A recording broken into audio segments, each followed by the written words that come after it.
Hi நண்பர்களே, பூரி சப்பாத்திக்கு அட்டகாசமான ஒரு ரெசிபி பண்ணலாம் வாங்க. இப்போ ஒரு குக்கர் எடுத்துக்கோங்க. குக்கர் எடுத்துகிட்டு அதில் ஒரு செம்பு தண்ணி சேர்த்துட்டு 1 கப் பச்சை பட்டாணி அதெல்லாம் சேர்த்துக்கலாம்.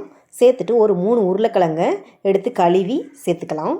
சேர்த்துட்டு இதுக்கு இந்த உருளைக்கிழங்கு பட்டாணிக்கும் அளவாக கொஞ்சமாக கல்லுப்பு சேர்த்துக்கோங்க. சேர்த்துட்டு ஒரு குக்கர் மூடி போட்டு ஒரு 3-4 விசில் விட்டு எடுத்துக்கோங்க. எடுத்துகிட்டு அதில் உருளைக்கிழங்க தோல் சீவி நல்லா மசித்து அதிலே மசித்து தனியாக பாத்திரத்தில் எடுத்து வச்சுட்டு ஒரு பாத்திரம் வச்சுட்டு தேவையான அளவு ஆயில் ஊற்றிக்கோங்க. ஆயில் ஊற்றிட்டு ஆயில் காஞ்சதுக்கப்புறம் ஒரு 1/2 ஸ்பூன் சோம்பு, கல்பாசி சின்னதாக, ஒரு சின்ன துண்டு பட்டை, ஒரு 3 கிராம்பு, ஒரு 2-3 ஏலக்காய் இதெல்லாம் சேர்த்துக்கலாம். சேர்த்துட்டு ஒரு பெரிய வெங்காயம் கட் பண்ணி வச்சுருக்கிறேன், 2 பச்சை மிளகாய் இதெல்லாம் சேர்த்துட்டு வெங்காயத்தை நல்லா வதக்கி விட்டுக்கலாம்.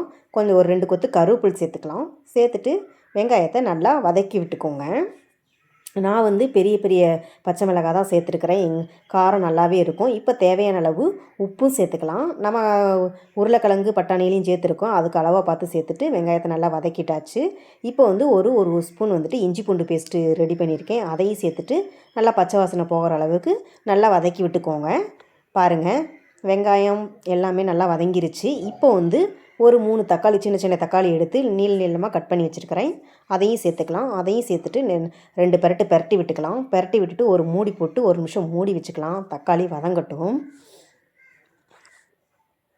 பாருங்கள், தக்காளி நல்லா வதங்கிருச்சு. இப்போ நம்ம யூஸ் பண்ணியிருக்கிற அதே கரண்டியில் தக்காளியை நல்லா மசிச்சு விட்டுட்டு நம்ம அந்த தனியாக பருப்பு மத்தில் கடைஞ்சி வச்சுருக்கிற இந்த பட்டாணியும் உருளைக்கிழங்கையும் சேர்த்து நல்லா கலந்து விட்டுட்டு ஒரு ஸ்பூன் இல்லை 3/4 ஸ்பூன் மஞ்சத்தூள் சேர்த்துக்கலாம். சேர்த்துட்டு நல்லா கலந்து விட்டுக்கோங்க.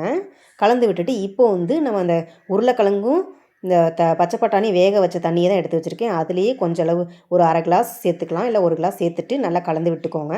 கலந்து விட்டுட்டு நான் பொட்டுக்கடலை 1 கப் சேர்த்துருக்கேன், 2 முந்திரி, 1 கப் தேங்காய் துருவல் இதெல்லாம் சேர்த்துட்டு ஒரு 1/2 ஸ்பூன் சோம்பு சேர்த்து பேஸ்ட்டு பண்ணி எடுத்து வச்சுருக்கேன். அதை சேர்த்துட்டு நல்லா கலந்து விட்டுக்கோங்க. நல்லா கலந்து விட்டுட்டு 1 நிமிஷம் நல்லா கொதி வரட்டும். நம்ம இந்த தக்காளி, இந்த சோம்பு, பொட்டுக்கடலை இதெல்லாம் சேர்த்துருக்கோம்ல, அதெல்லாம் பச்சை வாசனை போகிற அளவுக்கு கொஞ்சம் கொதி வரட்டும். பாருங்கள், கொதி வந்துருச்சு. இப்போ மல்லித்தழையை நல்லா தூவி விட்டுக்கோங்க. தூவி விட்டுட்டு நல்லா கலந்து விட்டுக்கோங்க. அவ்வளோதான், சப்பாத்தி பூரிக்கு தேவையான குருமா ரெடி. நீங்களும் உங்கள் வீட்டில் இது மாதிரி ட்ரை பண்ணி பாருங்கள். ட்ரை பண்ணி பார்த்துட்டு எப்படி இருந்துச்சுன்னு கமெண்ட் பாக்ஸில் கமெண்ட் பண்ணுங்க நண்பர்களே. நான் மார்னிங் பூரி செஞ்சேன். பூரிக்கு காம்பினேஷனாக தான் இதை செஞ்சுருக்கிறேன். நீங்கள் தோசை, பூரி, சப்பாத்தி இதுக்கெல்லாம் காம்பினேஷனாக வச்சு சாப்பிட்டு பாருங்கள். டேஸ்ட்டு பக்காவாக இருக்கும். பாய் நண்பர்களே, மீண்டும் அடுத்த ஒரு வீடியோவில் பார்க்கலாம்.